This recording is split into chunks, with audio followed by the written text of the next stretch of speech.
Alright, y'all. What's going on? I just came from stop by White Castles, bro. If you've never been to White Castles and tried the breakfast sandwiches, they have them all day too. So it's not like it's only breakfast time, like they got it all day. But I am making this in part for myself and just man all right, so some of you guys may be able to relate personally, some of you guys may be able to understand. All in all, we got to be honest with ourselves. So like me personally, I've had my tough times, my dark times. You could even say it's like just a constant nightmare in per se. And if anybody's ever had to go through any type of like life,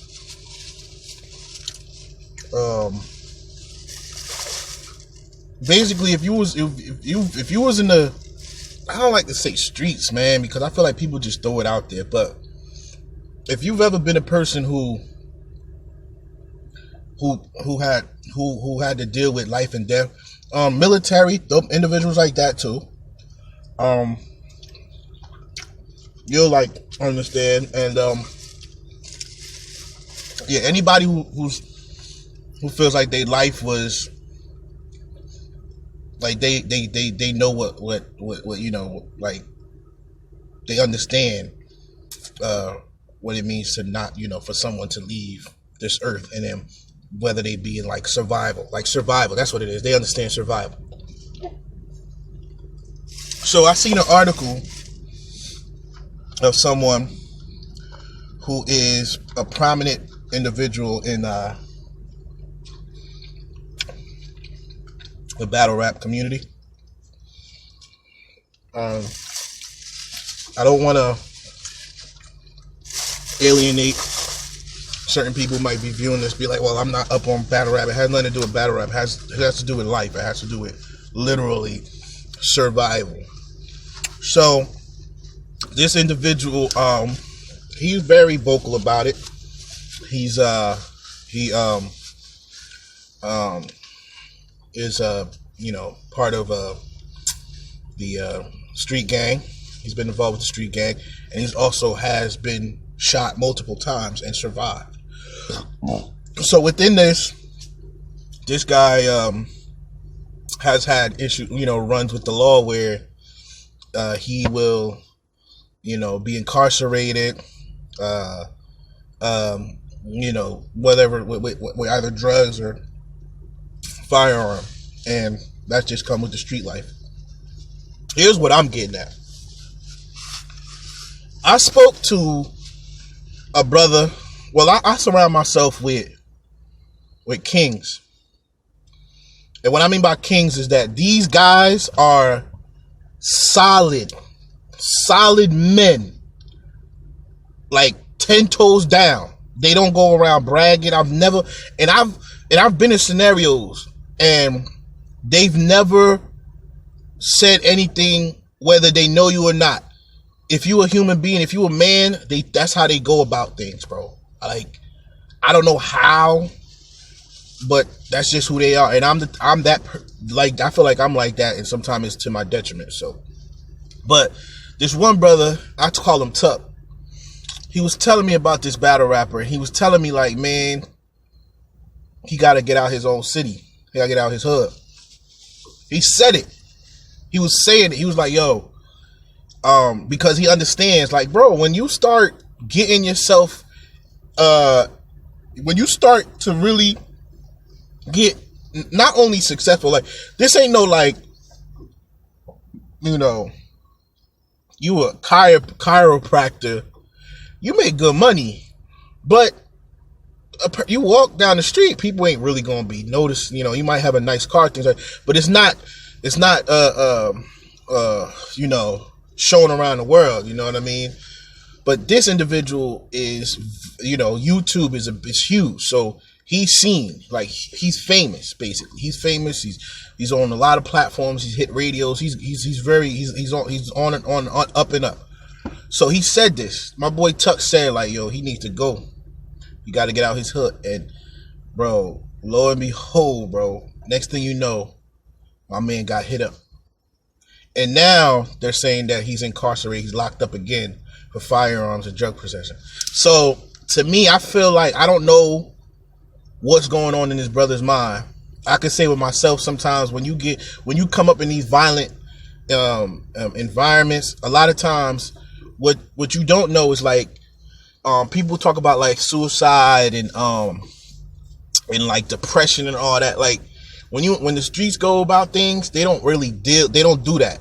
Like you'll just hear, basically it's just like, you know, shot for shot, like, you know, fight for fight, body for body, or whatever the case may be. So when, like, I'll be like, when you are so traumatized, like a dude is not going to take his own life, but what you'll see him do is basically kind of like, it's like he jumps up, like, let's take war, for example. The enemies that you shooting at, they shooting at you, and you going back.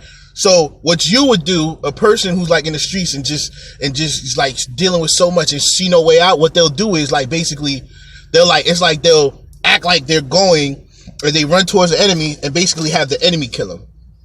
So basically they put themselves in harm's way to pretty much get out of this vicious cycle. So a lot of people be like, yo, the dude is sitting on the corner, or he just on the same block, In a way, he's so traumatized and he's so overwhelmed. And we don't go to doctors to get help. Like, it's not in our community. It's not in the black community to go get help like that. So what we end up doing is we self-medicate. We get high. We, we just pretty much try to numb ourselves, and we walk around feeling like we got to protect ourselves with illegal firearm. And next thing you know, you might hear that person pass away. They drop. But sometimes it's like they invite their death. It's like they invite it. It's like they'll go somewhere knowing that it's going to be hot, or they start something. Like you hear, you know, one thing you know, it's a party, and the next thing you know, you hear something crazy going on, and you're like, what? And it's outside, it spills, people start fighting, you just hear, you know the thing, you know the spill. You don't have to come up in this lifestyle to need to understand it. A lot of you guys may never have gone through this, but your parents have gone through, your grandparents, and we move out of these things. We want you not to have to go through these feelings, because to feel like you got no other, you have no way out is the worst feeling in the world. So you go, so you'll do something dramatic or something that'll hurt your family, and you put yourself out there. I know this guy, he has a daughter. Somebody reminded me he has a daughter, so I hope he's not trying to put himself in harm's way, so someone so he could pretty much perish. But it'll just be like in the streets, it'll just be like, yo, you heard such and such got killed, whatever. But in a sense, he was like, he couldn't get out of his own way. You know, sometimes we need to protect.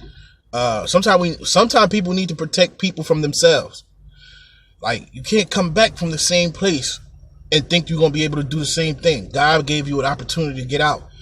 You can use some sort of way to help those that you may think like you, but you don't have to physically go there. You can kind of talk to individuals who's like-minded and things like that. You could go connect with churches and these places that do these kind of functions. It's not going to be easy, but please remember, you have family, you have loved ones, you know.